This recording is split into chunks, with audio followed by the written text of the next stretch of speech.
राधे राधे, हरे कृष्णा। कैसे हो आप सभी लोग? आशा करती हूँ आप सभी परम मंगल में होगे, स्वस्थ होगे, अच्छे होगे। सर्वप्रथम आप सभी को पंच दिवसीय त्योहार दीपावली की बहुत बहुत शुभकामनाएं। देखिए, दीपावली पे सबसे पहले आता है धनतेरस, उसके बाद आता है नरक चतुर्दशी जिसको रूप चौदस भी बोला जाता है, फिर आती है माँ लक्ष्मी और दिवाली, और उसके बाद गोवर्धन पूजा, और उसके तत्पश्चात आता है भाई दूज। तो ये 5 दिवसीय त्योहार बोला जाता है, और आज हम बात करेंगे नरक चतुर्दशी की, जिसको रूप चौदस भी बोला जाता है। कहते हैं कि कार्तिक के महीने में ये नियम होता है कि पूरे महीने कार्तिक के शरीर में तेल नहीं लगाया जाता, लेकिन रूप चौदस नरक चतुर्दशी एक ऐसी तिथि होती है जिस दिन शरीर पर तेल लगा के स्नान करने से या फिर उपटन लगा के स्नान करने से आपके शरीर का जो रूप है वो निखरता है, आपका जो रूप है वो सुंदर होता है। ऐसी मान्यता है कि इस दिन अगर आप सूर्य उदय से पूर्व स्नान कर लेंगे तो मनुष्य को नर के भय से भी मुक्ति मिल जाती है।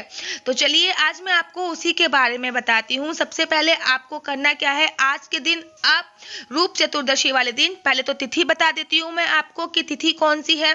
तो 23 तारीख को 6:03 से ही रूप चौदस अर्थात नरक चतुर्दशी प्रारंभ हो रही है।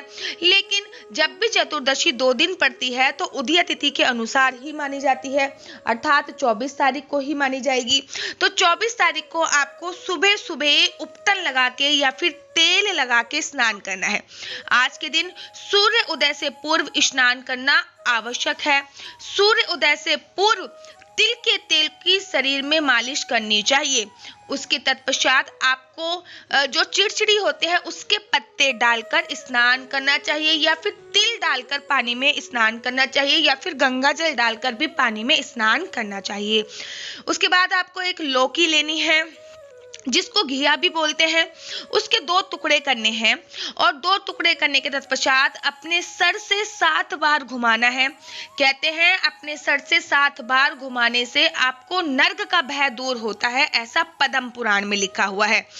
लौकी को घुमाने के तत्पश्चात आपकी जो कुबुद्धि है, अर्थात जो भी नकारात्मक विचार आपके शरीर में आते हैं, उस कुबुद्धि का नाश होता है।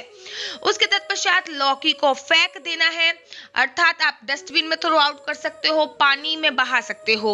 उसके बाद स्नान करने के बाद साफ कपड़े पहनने हैं, स्वच्छ कपड़े पहनने हैं, फिर तिलक लगा के दक्षिण दिशा की ओर मुख करके आपको यमराज के निमित्त तर्पण करना है। जैसे आप पितरों के निमित्त तर्पण करा है ना पितृपक्ष में, वैसे ही यमराज के निमित्त एक दिन तर्पण किया जाता है, वो नरक चतुर्दशी वाले दिन किया जाता है। आप इनमें से कोई भी मंत्र का जाप कर सकते हो, बहुत आसान मंत्र मैं आपको बता रही हूँ, कोई कठिन मंत्र नहीं है। ओम यमाय नमः, दोबारा बोल देती हूँ, ओम यमाय नमः, ओम राजाय नमः, ओम धर्मराजाय नमः, ओम चित्रगुप्ताय नमः, ओम चित्राय नमः।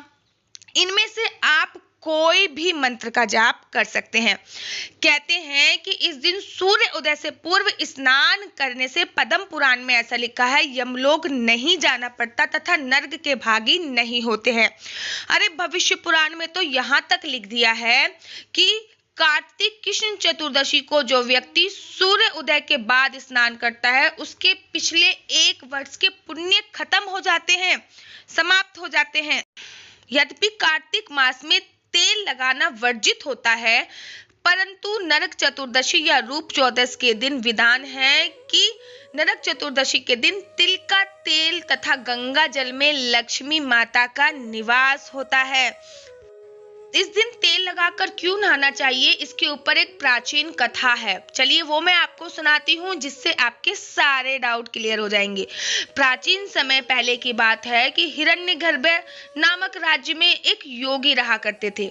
एक बार योगी राज ने प्रभु को पाने की इच्छा से समाधि धारण करने का प्रयास किया। अपनी इस तपस्या के दौरान उन्हें अनेक कष्टों का सामना करना पड़ा। जब वो समाधि में चले गए तब उनके देह में, शरीर पे कीड़े पड़ने लगे, बालों में, बोहों पे जुएं पैदा हो गए। अपनी इतनी दुर्दशा को देखते हुए वो बहुत दुखी हुए।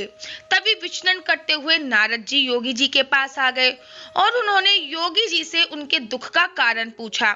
योगी राज ने उनसे कहते हुए कहा कि हे मुनिवर, मैं प्रभु को पाने की इच्छा के लिए भक्ति में लीन रहा, परंतु मुझे अनेकों कष्ट का सामना करना पड़ा। ऐसा क्यों हुआ? योगी के करुणा भरे वचन को सुनकर नारद जी उनसे कहते हैं, हे योगीराज, तुमने मार्ग तो उचित अपनाया है, किंतु देह आचरण का पालन नहीं किया, जिस कारण तुम्हारी ये दशा हुई है। नारद जी के कथन को सुनकर योगीराज उनसे देह आचरण के विषय में पूछते हैं। इस पर नारद जी कहते हैं कि सर्वप्रथम आप कार्तिक कृष्ण पक्ष की चतुर्दशी के दिन व्रत रख के भगवान की पूजा आराधना करें, क्योंकि ऐसा करने से आपका शरीर पुनः पहले जैसे स्वास्थ्य और रूपवान हो जाएगा। तब आप मेरे द्वारा बताए गए देह आचरण को कर सकेंगे।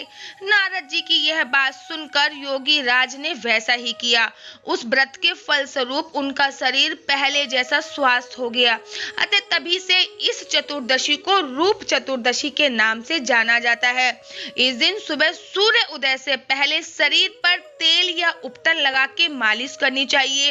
ऐसा माना जाता है जो व्यक्ति नरक चतुर्दशी के दिन सूर्य के उदित होने के बाद नहाता है, उसके साल भर के शुभ काम नष्ट हो जाते हैं। तो आशा करती हूँ आपको इस बारे में पता चल गया होगा कि रूप चतुर्दशी के दिन नहाना कितना ज्यादा जरूरी है। नहाना ही नहीं, तेल लगा के नहाना, उपटन लगा के नहाना बहुत ज्यादा कंपलसरी होता है और सूर्य उदय से पूर्व ही इस दिन नहाना चाहिए। चलिए, आशा करती हूँ कि आपको ये जानकारी अच्छी लगी होगी।